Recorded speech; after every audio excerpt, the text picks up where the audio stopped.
High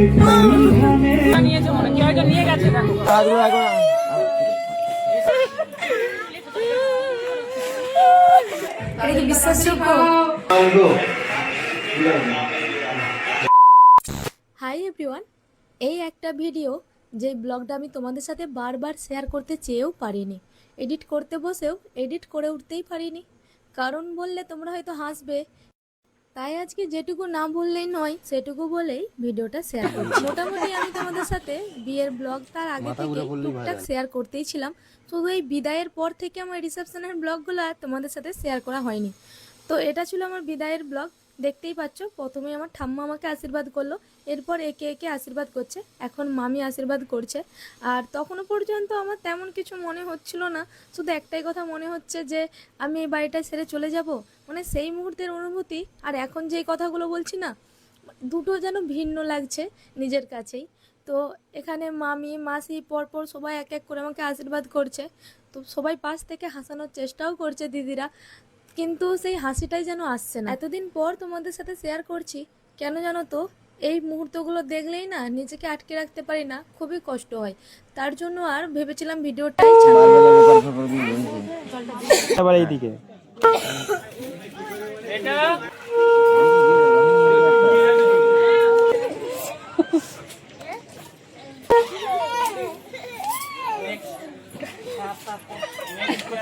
এইদিকে দেখো, এইদিকে দেখো। একবার জামাইয়ের মাথায় হাতটা দিয়ে দেখবে দিকে, একবার এদিকটা দেখে নাও না, একবার এদিকটা দেখে নাও।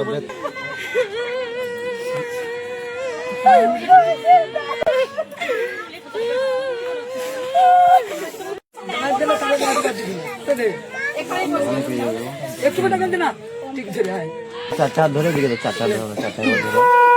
ধরে এখানে, একবার সবাই এখানে, সবাই এখানে। ঠিক আছে, ঠিক আছে।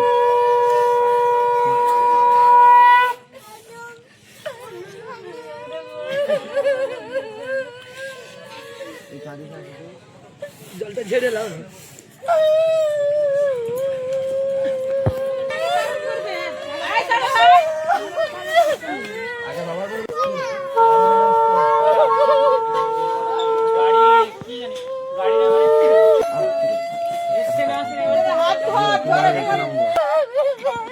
আচ্ছা জেঠিমা, একবার হাতে হাত দিয়ে তুলে দাও। জামাই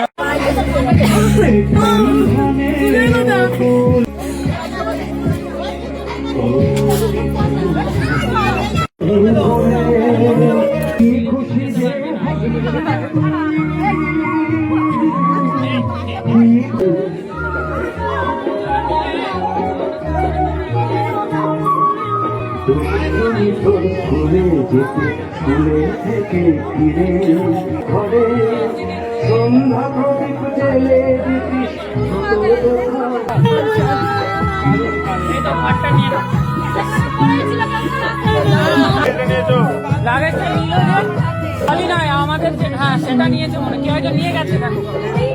আজকে দেখতে দেখতে অনেকগুলো দিন মাস কেটে গেছে, কিন্তু কি জানো তো, ওই দিনটার কথা এখনো মনে পড়লে না বুকের ভিতরটা কেমন হু হু করে ওঠে। এটা হয়তো কারো নাটক বা অনেক কিছু মনে হতে পারে, কিন্তু একমাত্র সেই মেয়েরাই বোঝে যারা এরকমভাবে বিয়ের পর বাবা মাকে ছেড়ে আসে। যাই হোক, প্রত্যেকটা মেয়েকেই একদিন না একদিন ছেড়ে আসতেই হয় তার বাপের বাড়ি। তো প্রতিটা মেয়েরই খুবই কষ্ট হয়, সেরকম আমারও হচ্ছিল, এখনও হয়, কিন্তু কি আর করার, মেয়েদের তো এরকমই ভাগ্য। তো সেটাই মেনে নিতে হবে। গাড়িতে ওঠার পরও ও তো কন্টিনিউ আমাকে হাসানোর চেষ্টা করছিল, কিন্তু হাসি তো আসছিলই না। এখানে যখন এই ভিডিওটা করছিলাম তখন একটু হাসি এসেছিল যে না, এবার চলো ঠিক আছে। কারণ বাবা মা সবাই যখন কাঁদছে দেখে না, আরও বেশি বেশি আমাদের কান্না পাই।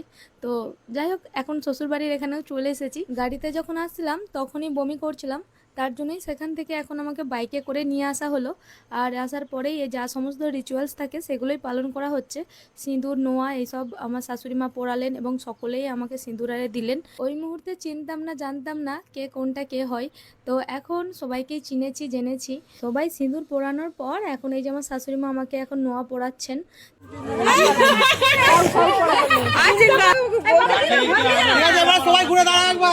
এরপরেই সেই সন্ধিক্ষণ সকলেই বলছে যে নয় কোলে নিয়ে যেতে হবে, আবার কিছুজন বলছে না ও হেঁটে হেঁটেই যাক।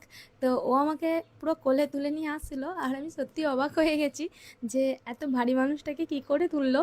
তো যাই হোক পেরেছে, আর আমার এটা ইচ্ছে ছিল মনে মনে, কিন্তু আমার খুব ভালো লেগেছিলো। তো যাই হোক এরপর আরও যা সমস্ত রিচুয়ালস থাকে তুলসী তলায় বসে সেগুলোই পালন করা হচ্ছে। এখন শাশুড়ি মা বরণ করছেন, এরপরে আমার রায়বাগিনী ননদিনীরা সব আমার কোলে কলসি দেবেন। এই যে দেখতে পাচ্ছ এখন যে কলসি দিচ্ছে আমাদের রায়না বুড়ি। তো অনেকেই ভিডিওতে পরবর্তীকালে দেখেছে। তোকে দেখতে হবে না, এখন তো ভালো আছে ভালো নয়।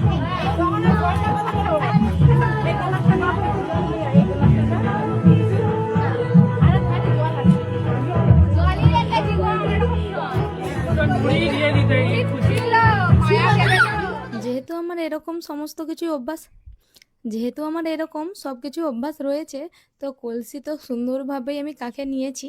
এখন নামানোর সময় এবার ওরা ডিমান্ড করছে অনেক টাকা, কিন্তু ওদের দাদা দিলে তো হার কিপটে কোথাকার, কত টাকা দিয়েছিল ঠিক আমি জানি না, মনে হয় 500 বা এরকম দিয়েছিল। তো যাই দিক, তবে ওরা তাতেই খুশি এবং আমার কোল থেকে তারপর কলসি নামিয়ে দেওয়া হয়েছিল। এরপর গৃহপ্রবেশ হয়েছিল, কিন্তু সেসবের ক্লিপ আমি কিছুই খুঁজে পাইনি। তো যতটুকু ছিল ততটুকুই তোমাদের সাথে শেয়ার করেছিলাম, এবং এইরকমভাবে যেটুকু ভিডিও ছিল সেটুকুই আমি তোমাদের সাথে এখন শেয়ার করছি। এখন এবার রিচুয়ালসগুলো পালন করা হবে। ওই হলুদ জলেতে যেগুলো হাতে পড়িয়েছিল কি বলে আমার ঠিক জানা নেই। এরপর আরও অনেক ধরনের রিচুয়ালস আছে, সেগুলোই পালন করা হবে। এই যে আমার সোলা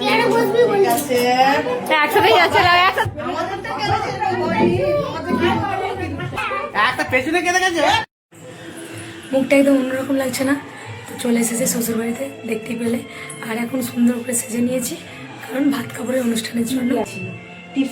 আমি টিপ চল, মুখটা সত্যি অন্যরকম, একটা টিপ করতে হবে, টিপ।